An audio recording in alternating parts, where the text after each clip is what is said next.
बाजी प्रभु देशपांडे। बाजी प्रभु देशपांडे मराठा इतिहास में महत्वपूर्ण नाम है।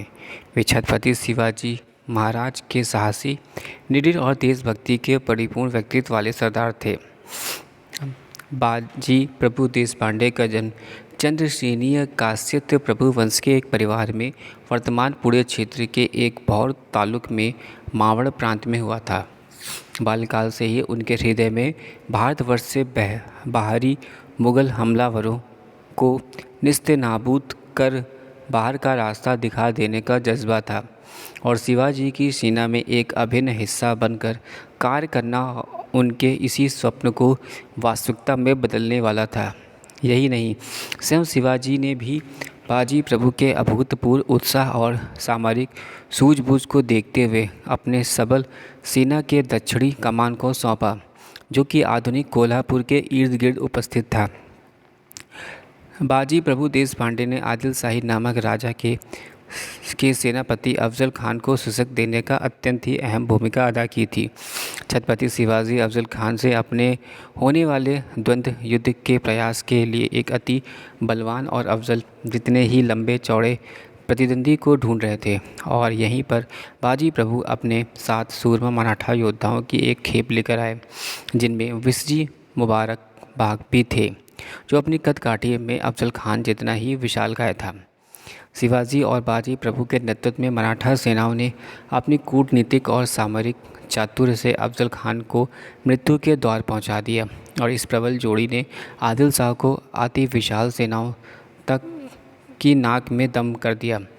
वस्तुतः मराठा सेनाएं अपनी छापामार और घात लगाकर वार करने की क्षमता के कारण युद्धभूमि में इस्लामी हमलावरों के खिलाफ बेहद ही सफल रही। साथ ही आदिल शाही जैसे अनेक मुगल और मुसलमान शासकों पर समूल विध्वंस कर देने वाली आक्रमणों के द्वारा मराठा सेनाओं ने अपने वर्षों में ज्वलंत स्वप्न को पूर्ण किया और इन शासकों द्वारा भारतवर्ष के मूल निवासी हिंदू जनसंख्या पर किए गए अत्याचारों का भरपूर उत्तर दिया। इन दिनों शिवाजी ने अपनी सेना का पन्हाला किले के इर्द गिर्द इकट्ठा कर दिया था।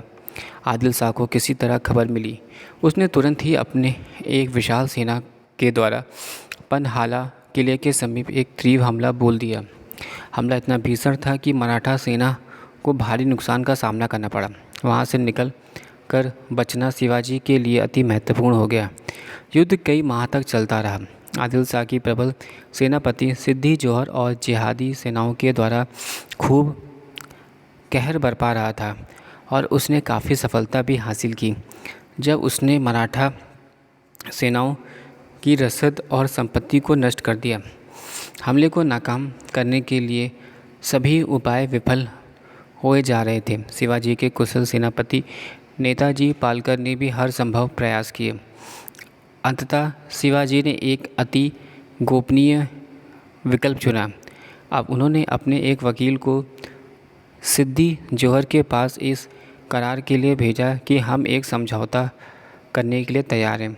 यह सुनते ही आदिल शाही की सेनाओं ने कुछ हल्का रुख इख्तियार करा और महीनों से चले रहे संग्राम में एक अल्प विराम तो लग ही गया। दरअसल यह शिवाजी के पन्हाला किले में अपनी सेनाओं को सुरक्षित बचा लेने की रणनीति का हिस्सा था। आदिल शाह की 10,000 सैनिकों की जिहादी सेना से बचना एक जटिल कार्य था।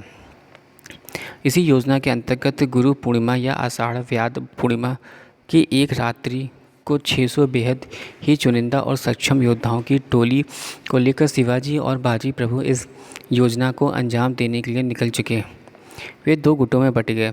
एक छठा गुट अगुवाई शिवाजी के हमशक्ल शिवानवी कर रहे थे और दूसरे खुद शिवाजी महाराज, जिसमें बाजी भी थे। मुगल सेना ने शिवा नदी की सेना पर आक्रमण कर अपनी सारी क्षमता और ऊर्जा उस दिशा में लगा दी। आदिल शाह की जिहादी सेनाओं ने शिवा नदी को अगवा कर लिया और उनका शीर्ष मर्दन कर दिया। शिवा नदी के इस महान बलिदान के कारण शिवाजी महाराज और बाजी प्रभु द्वारा संचालित दलों को अपनी मुहिम के लिए और अधिक समय मिल गया। मुगलों से युद्ध। इस छद्मावरण को पता चलते ही मुगल सेनाएं छटापट कर अपने बाल नोचने लगी और शिवाजी की तलाश में निकल पड़ी।